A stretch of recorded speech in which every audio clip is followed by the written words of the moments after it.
Number 1, weekly time frame. Weekly chart को हम सिर्फ एक उद्देश्य के लिए इस्तेमाल करते हैं कि स्ट्रक्चर लेवल को मार्क करने के लिए। ये वो लेवल होते हैं जहां मार्केट पहले कई बार रिएक्ट कर चुका होता है, जहां से बड़ा मूव आया हो, जहां से मार्केट ने ट्रेंड बदल दिया हो और जहां बायर्स और सेलर्स दोनों ने फाइट की हो। वीकली चार्ट की सबसे बड़ी खासियत यह है कि इसके लेवल्स की रिस्पेक्ट लोअर टाइम फ्रेम्स में बहुत स्ट्रांग होती है। वीकली चार्ट पर हम सिर्फ कुछ ही लेवल्स ड्रॉ करते हैं जो करंट प्राइस के आसपास हों। इससे चार्ट साफ रहता है और हमें आगे लोअर टाइम फ्रेम में ये जोन्स क्लियरली दिखते हैं।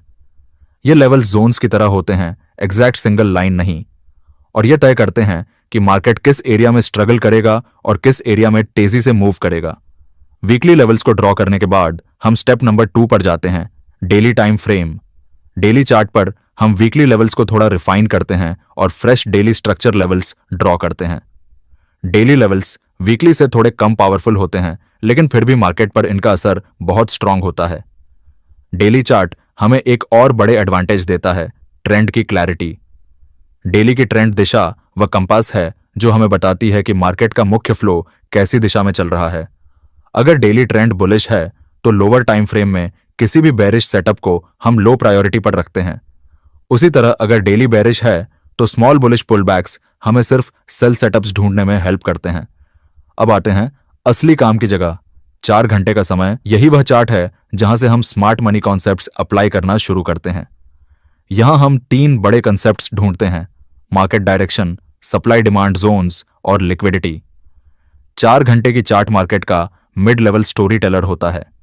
यह हमें बताता है कि वीकली और डेली लेवल्स के बीच प्राइस कैसा रिएक्ट कर रहा है, किस तरह का मोमेंटम है और कहां से मूव शुरू हुआ है।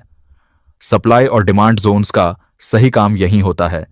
जो जोन्स 4 घंटे पर स्ट्रांग दिखते हैं, वही जोन्स रियल रिजेक्शन देते हैं लोअर टाइम फ्रेम्स पर।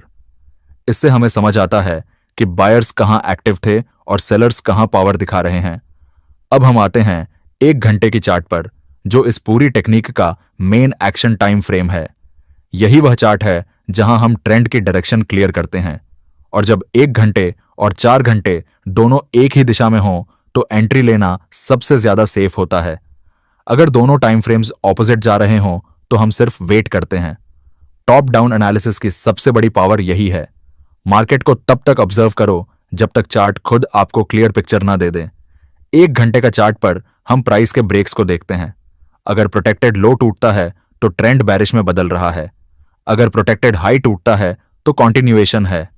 और जब प्राइस किसी बड़े कॉम्बो जोन जैसे weekly level plus strong 4 hour demand के अंदर जाता है तो हम लोअर टाइम फ्रेम्स पर जाकर कंफर्मेशन देखते हैं।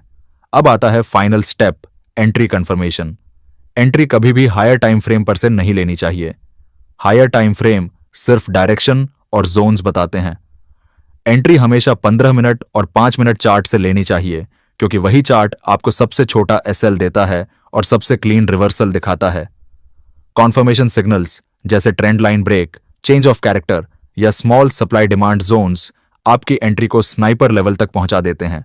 और जब 4 घंटे और 1 घंटे दोनों बेरिश होते हैं और प्राइस किसी सप्लाई जोन में पुल बैक करता है तो हम कॉन्फिडेंस के साथ शॉर्ट एंट्री ले सकते हैं। अगर लिक्विडिटी ऊपर रहती है और स्टॉप लॉसेस हिट होते हैं तो रिजेक्शन और भी पावरफुल होता है। और यह सेटअप वही होता है जिसे हम कहते हैं हाई प्रोबेबिलिटी सेटअप, जिसका स्ट्राइक रेट अच्छा होता है और आरआरआर भी हाई रहता है। अब अंत में बस एक ही बात कहूंगा, टॉप डाउन एनालिसिस कोई लग्जरी नहीं है, यह एक जरूरत है। अगर आप बिना किसी इंडिकेटर के चार्ट पढ़ना सीखना चाहते हैं, प्राइस एक्शन को प्योर फॉर्म में समझना चाहते हैं और मार्केट को वैसे देखना चाहते हैं जैसे प्रोफेशनल ट्रेडर्स देखते हैं, तो टॉप डाउन एनालिसिस आपकी सबसे बड़ी ताकत बन सकती है। इसके बिना आप अंधेरे में तीर चला रहे होते हैं। इससे आपका कॉन्फिडेंस बढ़ता है, आपकी क्लैरिटी इंप्रूव होती है और सबसे जरूरी, आप मार्केट के साथ लड़ना नहीं बल्कि उसके साथ चलना सीख जाते हैं।